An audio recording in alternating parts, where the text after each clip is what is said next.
Hello, আবারও চলে এসেছি একটা নতুন রেসিপি নিয়ে। পুঁইশাক পাতা বাটা।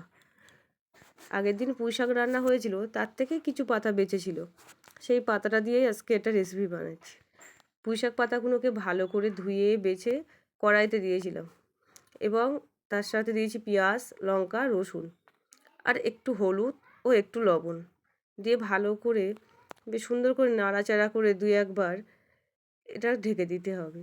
এর থেকে কিন্তু আপনা আপনি জল বেরিয়ে আসবে, সেই জলেই ও সেদ্ধ হয়ে যাবে এবং সেদ্ধ হয়ে যাওয়ার পরে একদম অল্প একটু হয়ে আসবে, আপনারা কিন্তু সেই আন্দাজ মতোই লবণ দেবেন এবং এরপরে এটা ঠান্ডা হয়ে গেলে মিক্সারে পেস্ট করে নিয়েছিলাম।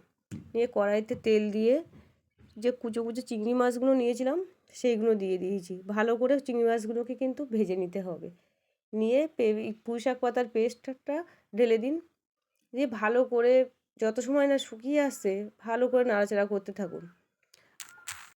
আর এর মধ্যেই যারা এখনও আমার চ্যানেলটি ফলো করেননি অবশ্যই ফলো করে দেবেন এবং সবসময় পাশে থাকবেন এবং লাইক, শেয়ার, কমেন্ট অবশ্যই করবেন।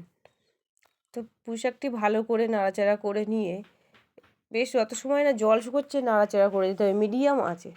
দেখবেন আপনা আপনি পুঁইশাকটা জল শুকিয়ে যাবে। এটি নাড়াচাড়া করে ভালো করে নামিয়ে নিতে হবে। সামান্য একটু চিনিও অ্যাড করতে পারেন, যারা চিনি খান, হালকা মিষ্টি যারা পছন্দ করেন অবশ্যই হালকা চিনি দেবেন। দেখুন একদম জল শুকিয়ে গেছে, এটাকে কিন্তু এইভাবেই নামিয়ে নিতে হবে। তো কেমন লাগলো ভিডিওটা অবশ্যই জানাবেন।